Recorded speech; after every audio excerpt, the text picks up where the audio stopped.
नमस्कार विद्यार्थी मित्रांनो, सर्वांचं वेलकम आहे आपल्या यूट्यूब चॅनलवरती. आणि नेहमीप्रमाणेच आपण क्वेश्चन ॲनालिसिस सिरीजमधला आजचा हा 47वा पार्ट घेऊन आलेलो आहे, तेही 4 ते 5 दिवसाच्या गॅपनंतर. आता तुम्ही म्हणत असताल मॅडम असं गॅप का टाकताय, तर माझी तब्येत थोडी ठीक नव्हती म्हणून हा गॅप पडलेला आहे. डोंट वरी, इथून पुढे सगळे तुम्हाला व्हिडिओ डेलीचे भेटून जातील. तर बघा, आता आजच्या व्हिडिओमधला पहिला क्वेश्चन आहे, 5 जून हा दिवस प्रत्येक वर्षी डॅश डॅश दिवस म्हणून साजरा केला जातो. तर 5 जून हा पर्यावरण दिन म्हणून सेलिब्रेट केला जातो. तोही जागतिक पर्यावरण दिन, म्हणजेच 3 नंबरचा पर्याय आपलं करेक्ट आहे, जागतिक पर्यावरण दिन. तर जागतिक जल दिन, जागतिक हवामान दिन कधी सेलिब्रेट केले जातात हे पण आपल्याला माहिती असणं गरजेचं आहे. तर बघा, एक ट्रिक्स सांगते मी, त्याचं वजहक्ष असं ट्रिक्स आहे. वजहक्ष हा शब्द जर तुम्ही लक्षात ठेवला तर या शब्दापासून आपले 4 दिन पाठ होऊन जातील. तर बघा, आता वन म्हणजे वन दिन म्हणजे जागतिक वन दिन, ज म्हणजे जल दिन, जागतिक जल दिन. तसंच ह म्हणजे हवामान दिन, जागतिक हवामान दिन. आणि क्ष म्हणजे जागतिक क्षयरोग दिन. तर बघा, ही वजहक्ष या शब्दापासून आपले 4 दिन पाठ होतात. आता वन दिन कधी असतो तर 21 मार्च. तसंच जलदिन कधी असतो तर हा असतो 22 मार्च. ह म्हणजे 23 मार्च आणि हा 24 मार्च. मार्च महिन्यातले हे 4 डेज लक्षात ठेवायचे, 21, 22, 23 आणि 4. आणि वजहक्ष हा शब्द लक्षात ठेवायचा. तर बघा, आता जागतिक जलदिन कधी मग, तर हा 22 मार्चला आहे. हे बघा, जलदिन 22 मार्च. तसंच जागतिक हवामान दिन कधी, तर हवामान हा 23 मार्चला आहे, 23 मार्च. तसंच जागतिक वसुंधरा दिन केव्हा आहे, तर जागतिक वसुंधरा दिन हा 22 एप्रिलला आहे. तर बघा, आता पुढचा क्वेश्चन काय आपला, खालीलपैकी कोणता पर्याय सोशल मीडिया माध्यम दाखवणार नाही, तर ह्याचं करेक्ट आन्सर आहे पहिलं ऑप्शन, ईबे हा पर्याय सोशल मीडिया माध्यम दाखवणार नाही. तर फेसबुक, इंस्टाग्राम, ट्विटर हे सगळे काय, तर हे सोशल मीडियाचे माध्यम आहेत. तर मग ईबे काय आहे, तर ईबेचा वापर व्यक्ती, कंपन्या तसेच सरकारद्वारे कोणतीही कायदेशीर गैरवादग्रस्त वस्तू खरेदी आणि विक्री करण्यासाठी याचा वापर केला जातो, ह्या ईबेचा. ही त्याची इन्फॉर्मेशन तुम्ही माहिती असू द्या, कारण ह्याच्यावर क्वेश्चन येण्याचे चान्सेस आहेत. नेक्स्ट क्वेश्चन बघा, डॅश डॅश हे ग्रामपंचायत पातळीवर जन्ममृत्यूची नोंद ठेवतात. तर ग्रामपंचायतच्या पातळीवर जन्ममृत्यूची नोंद कोण ठेवतं, तर त्याचं करेक्ट आन्सर आहे पहिलंच ऑप्शन, ग्रामसेवक. ग्रामसेवक हा ग्रामपंचायतीवर सगळे म्हणजे जन्ममृत्यूची नोंद ठेवणे. तसंच तो ग्रामसेवक हा ग्रामपंचायतीचा सचिव पण असतो, सचिव देखील हा असतो. तसंच त्याची निवड जर कोणी केली असा जर प्रश्न आला, तर त्याची निवड कोणी केली हे देखील आपल्याला माहिती असणं गरजेचं आहे. तर जिल्हा निवड मंडळातर्फे याची निवड होते, जिल्हा निवड मंडळ. हे पण लक्षात असू द्या किंवा तुम्ही तुमच्या नोटबुकवर लिहून घेत चला. मुलांना एक लक्षात घ्या की आपण इथे जे क्वेश्चन ॲनालिसिस सिरीज चालू केलेली आहे, अशा प्रकारची ॲनालिसिस सिरीज तुम्हाला यूट्यूबवर कुठेही भेटणार नाही, जी की आपल्या चॅनलवर आहे. आणि ह्याचा तुम्हाला नक्कीच फायदा होणार आहे. त्यामुळे तुम्ही पाठीमागचे व्हिडिओ पण पाहत चला, जेणेकरून आता 47वा आजचा हा पार्ट आहे, म्हणजे पाठीमागचे 46 व्हिडिओ जवळपास आहेत आपल्या यूट्यूब चॅनलवरती. आणि ते तुम्ही जर पाहिले तर तुम्हाला ह्याच्यामध्ये कसं कंटेंट आपण कव्हर केलेलं आहे ह्याची एक आयडिया येऊन जाईल आणि तुम्हाला याचा कसा फायदा होणार आहे ते पण समजून येईल. त्यामुळे तुम्ही पाठीमागचे व्हिडिओ पण पाहत चला, जेणेकरून तुम्हाला नक्कीच याचा फायदा होणार आहे. तर बघा, आता पुढचा क्वेश्चन आहे, जनरल बिपिन रावत यांचा हेलिकॉप्टर अपघात झाला तेव्हा ते कोणत्या पदावर होते, म्हणजे कार्यरत होते. तर बघा, जनरल बिपिन रावत जे होते हे मध्ये त्यांचं हेलिकॉप्टरमध्ये निधन झालं, तर ते चीफ ऑफ डिफेन्स स्टाफ या पदावर कार्यरत होते आणि हेलिकॉप्टर अपघातामध्ये त्यांचं निधन झालेलं आहे. तर चीफ ऑफ डिफेन्स स्टाफ म्हणजे काय, तर हे तिन्ही सेनादलाचा प्रमुख असतो. हा तिन्ही सेनादल म्हणजे हवाई दल, वायुदल जे असतं त्यांचं, तिन्ही सेनादल, भूदल यांचं हे प्रमुख असतो. कोण, चीफ ऑफ डिफेन्स स्टाफ. तसंच पहिले कोण होते, पहिले हेच होते general Bipin Rawat chief of. आणि सध्या कोण आहेत मग, तर सध्या आहे तर अनिल चव्हाण हे नाव लक्षात असू द्या. तसंच असा प्रश्न येऊ शकतो की हेलिकॉप्टर अपघातामध्ये कोणाचं निधन झालं किंवा पहिले कोण, असं पण प्रश्न येऊ शकतो. तर हे जे पद आहे त्याच्यावर पहिले म्हणजे जनरल बिपिन रावत हेच पहिले व्यक्ती म्हणून पण त्याच्यावर कार्यरत होते, परंतु आता निधन झाल्यानंतर हे आहेत. तर बघा, आता पुढचा क्वेश्चन आहे, माळशेज घाट हा अहमदनगर आणि डॅश डॅश या शहरांना जोडतो.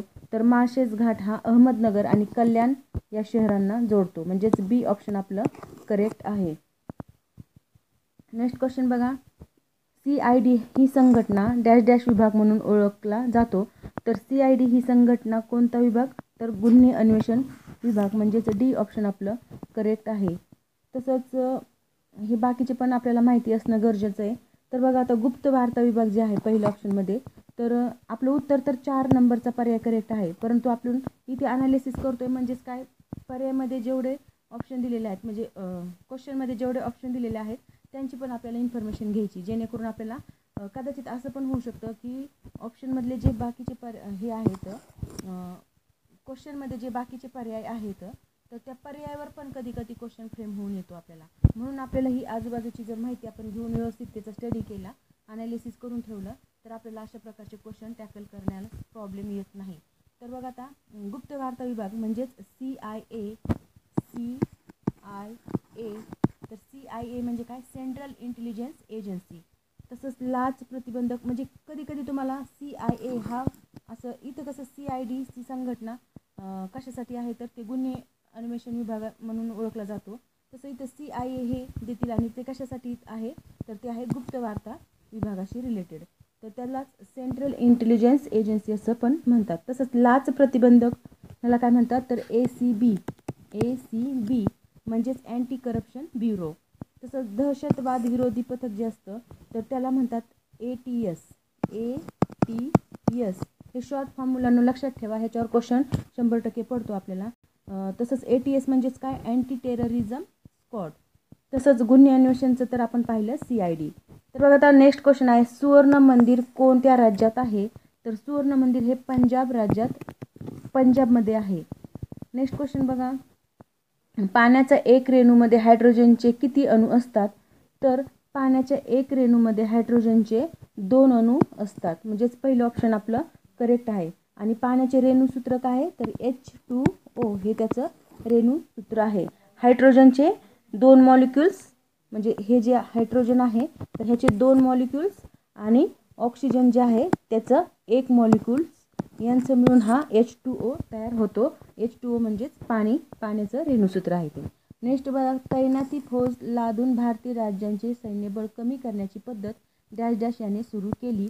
तर ही तैनाती फौज लादण्याची म्हणजे अशा प्रकारची तैनाती फौज क्रिएट करायची आणि ते एखाद्या राज्याला किंवा एखाद्या राज्याचं तिथं कमांड मिळवायची आणि त्यांची सगळी सत्ता आपल्या ताब्यात घ्यायची, असं कोणी पद्धती चालू केली तर ही आहे लॉर्ड डलहौसी, म्हणजेच पहिलंच ऑप्शन आपलं करेक्ट आहे.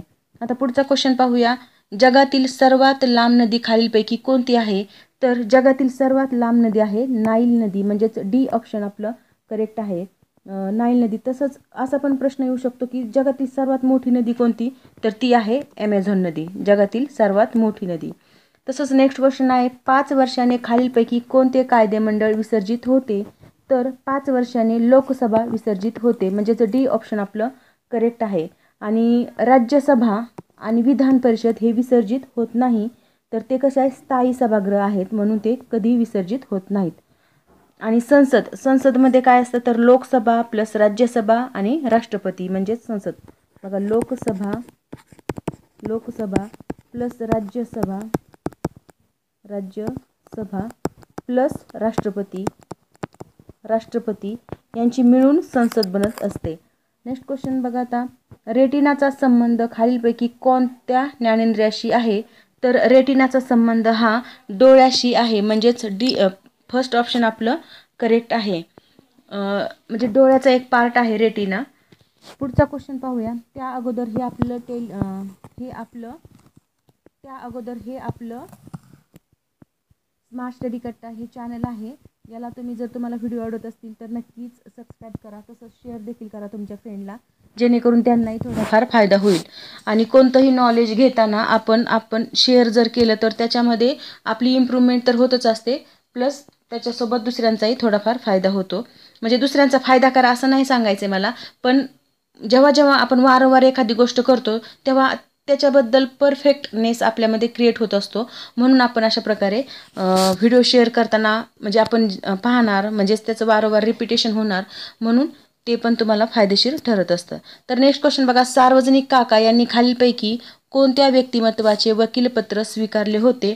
तर सार्वजनिक काका जे होतं त्यांनी वासुदेव बळवंत फडके, म्हणजेच डी ऑप्शन आपलं करेक्ट आहे, यांचं वकीलपत्र स्वीकारलं होतं. पुढचा क्वेश्चन पाहूया आता.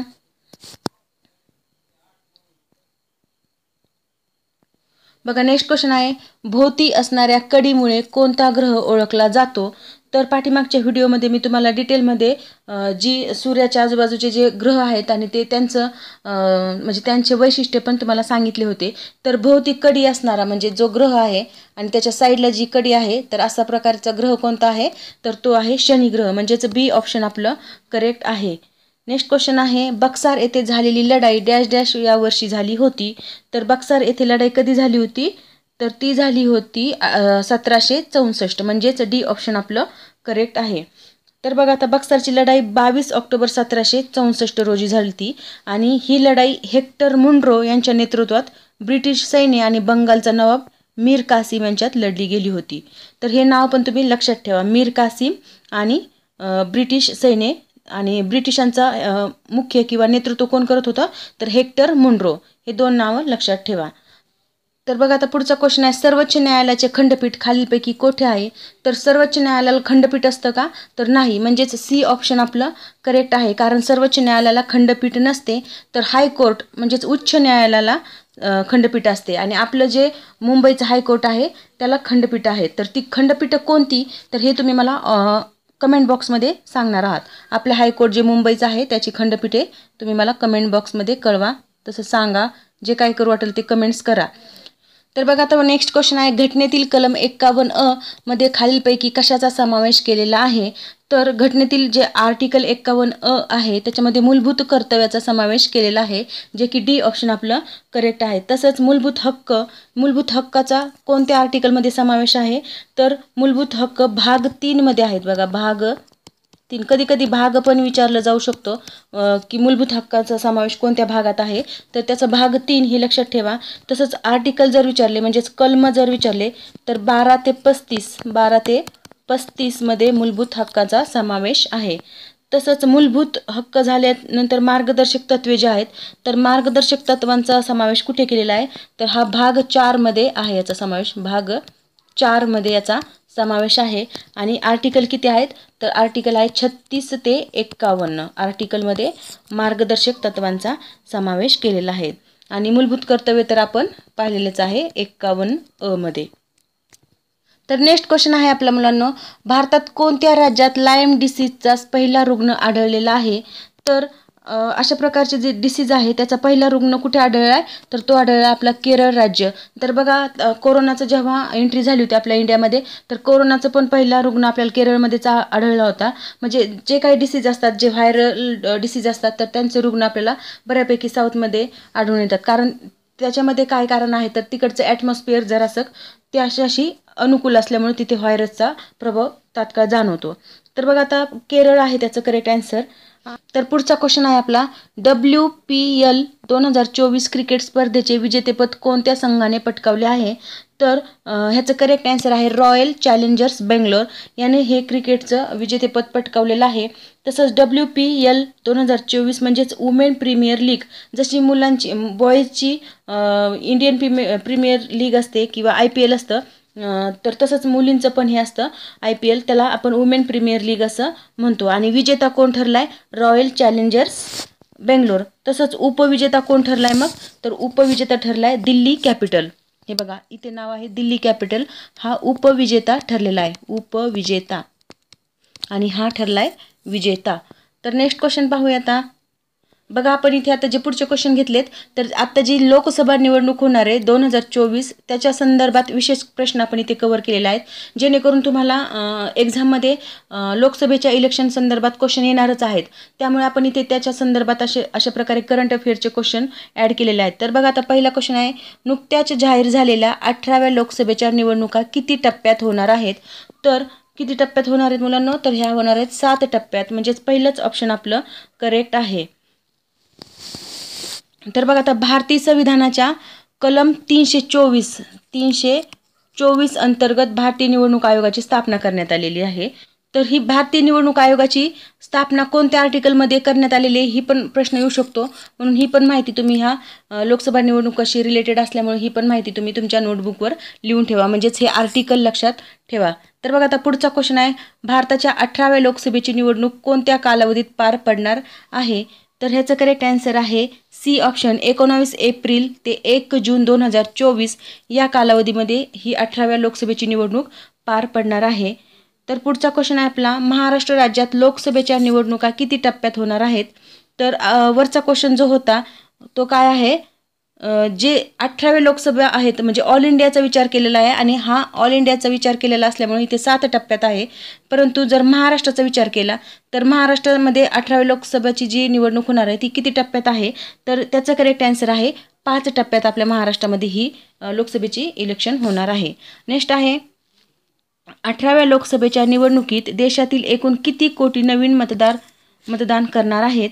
तर बघा याचं करेक्ट आन्सर आहे डी ऑप्शन 1.82 कोटी एवढे नवीन मतदान करणार आहेत. तर पुढचा क्वेश्चन पाहूया, महाराष्ट्र राज्यात लोकसभा निवडणुका 2024 साठी किती कोटी मतदार पात्र असणार आहेत?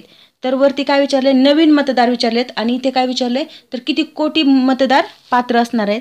तर ह्याचं करेक्ट आन्सर आहे सी ऑप्शन 9.20 कोटी एवढी ती मतदार संख्या आहे. नेक्स्ट क्वेश्चन बघा, 18व्या लोकसभेच्या निवडणुकासोबत देशातील 4 राज्यांच्या विधानसभा निवडणुका पार पडणार आहेत, त्यामध्ये कोणत्या राज्याचा समावेश नाही? तर यामध्ये बी ऑप्शन हरियाणाचा समावेश नाही. तर जे आता लोकसभाची इलेक्शन होणार आहे त्यासोबतच आपल्या देशामध्ये किती 4 राज्यांच्या विधानसभा निवडणुका पार पडणार आहेत. तर ते 4 राज्य कोणते तर ते पण आपल्याला माहिती असणं गरजेचं आहे. तर बघा, एक आहे अरुणाचल प्रदेश, दुसरा आहे सिक्कीम, तिसरा आहे ओडिशा आणि चौथा आहे आंध्र प्रदेश. हे 4 राज्य लक्षात ठेवा, याच्यावर क्वेश्चन येणारच आहे म्हणजे आपल्याला करंट अफेअरमध्ये. आंध्र प्रदेश हे 4 राज्य जे आहेत यांची विधानसभेची इलेक्शन आपल्या लोकसभेसोबत होणार आहे. पुढचा क्वेश्चन पाहूया आता. बघा मित्रांनो, आपल्या हे चॅनलचं नाव आहे, याला तुम्ही सबस्क्राईब करू शकता जर तुम्हाला व्हिडिओ आवडत असतील. नुसते आवडतच नाही तर तुम्हाला त्याचा फायदा पण व्हायला हवा व्हिडिओचा. जर फायदा होत असेल तर तुम्ही नक्की सबस्क्राईब करू शकता, तसंच तुम्ही तुमच्या क्लोज फ्रेंडला पण शेअर करू शकता. नेक्स्ट क्वेश्चन आहे, लोकसभा निवडणुकीत आचारसंहिता भंगाच्या तक्रारी तसेच गैरप्रकार रोखण्यासाठी केंद्रीय निवडणूक आयोगाने कोणते ॲप विकसित केलेलं आहे? तर बघा, हा करंट अफेअर्सशी क्वेश्चन रिलेटेड आहे. तर त्याचं करेक्ट आन्सर आहे सी व्हिजिल, म्हणजेच पहिलंच ऑप्शन आपलं करेक्ट आहे. सी व्हिजिल नावाचं ॲप्लिकेशन निवडणूक आयोगाने डेव्हलप केलेलं आहे, जेणेकरून आपण त्याच्यावर तक्रार नोंद करू शकतो. जर तुम्हाला कुठेही गैरप्रकार आढळून आला तर तुम्ही त्याच्यावर तक्रार नोंदवू शकता. तुम्हाला काही अगदी थोड्या कालावधीमध्ये त्याचा रिप्लाय येईल आणि त्याच्यावर ॲक्शन घेतली जाईल. त्यामुळे सतर्क व्हा, जे की आपल्या भविष्याशी जे राजकारण खेळत आहेत. तर एक योग्य व्यक्ती निवडून देणं हे आपलं काम आहे. तर तुम्ही त्याच्याशी काळजीपूर्वक वोटिंग करताना काळजीपूर्वक वोटिंग करत चला. तर पुढचा क्वेश्चन आहे, भारताचे मुख्य निवडणूक आयुक्त कोण आहेत? तर भारताचे मुख्य निवडणूक आयुक्त हे राजीव कुमार आहेत. म्हणजेच बघा, मुख्य निवडणूक आयुक्त आणि इतर 2 निवडणूक आयुक्त असतात. तर हा मुख्य निवडणूक आयुक्त आहेत. तर सुखबीर सिंग संधू आणि ज्ञानेश कुमार हे निवडणूक आयुक्त आहेत. तर पुढचा क्वेश्चन आहे, प्रसार भारतीच्या अध्यक्षपदी कोणाची नियुक्ती करण्यात आलेली आहे? तर प्रसार भारतीच्या अध्यक्षपदी नवनीत कुमार सहगल यांची नियुक्ती करण्यात आलेली आहे. तसंच एक प्रश्न पण विचारला जाऊ शकतो, राजीव कुमार हे कितवे निवडणूक आयुक्त आहेत? तर हे बघा, हे 25वे निवडणूक आयुक्त आहेत. तसंच नेक्स्ट क्वेश्चन आहे, प्रसार भारतीच्या अध्यक्षपदी कोणाची नियुक्ती करण्यात आलेली आहे? तर प्रसार भारतीच्या अध्यक्षपदी नवनीत कुमार सहगल यांची नियुक्ती करण्यात आलेली आहे. नेक्स्ट क्वेश्चन बघा, अखिल भारतीय बुद्धिबळ महासंघाच्या अध्यक्षपदी कोणाची निवड झालेली आहे? तर इथे बी ऑप्शन नितीन सारंग यांची निवड या बुद्धिबळ महासंघाच्या अध्यक्षपदी निवड झालेली आहे. तसंच पुढचा क्वेश्चन पाहूया, लमितीये 2024 हा संयुक्त युद्ध सराव कोणत्या देशात होत आहे? तर अशा प्रकारचा जो युद्ध सराव आहे तो बी ऑप्शन करेक्ट आहे, सेशल्स या देशात होणार आहे. तर बघा मित्रांनो, आपण इथे करंट अफेअरचे पण खूप सारे क्वेश्चन घेतलेले आहेत, तसंच जी केचे क्वेश्चन देखील आपण इथे कव्हर केलेले आहेत. तर हा व्हिडिओ कसा वाटला ते नक्की कमेंट बॉक्समध्ये कळवत चला, जेणेकरून मलाही थोडंसं व्हिडिओ बनवण्याची प्रेरणा भेटेल. जास्तीत जास्त तुम्हाला अशा प्रकारे व्हिडिओ भेटावे अशी जर अपेक्षा असेल तर जास्तीत जास्त तुम्ही व्हिडिओ शेअर करत चला, जेणेकरून तुम्ही जी मागणी करताय मराठीचं ग्रामर चालू करा किंवा मॅथ रिझनिंगचं पण व्हिडिओ द्या मॅम, अशी जी मागणी करताय तर मी म्हणजे त्याच्यावर काम करायला सुरू करेल. जर तुम्ही जास्तीत जास्त व्हिडिओ शेअर केले तर आपण नक्की त्याच्यावर काम करू आणि एक्झाम होईपर्यंत सोबत राहू. व्हिडिओ आवडला असेल तर नक्की शेअर सबस्क्राईब करा. Thank you very much.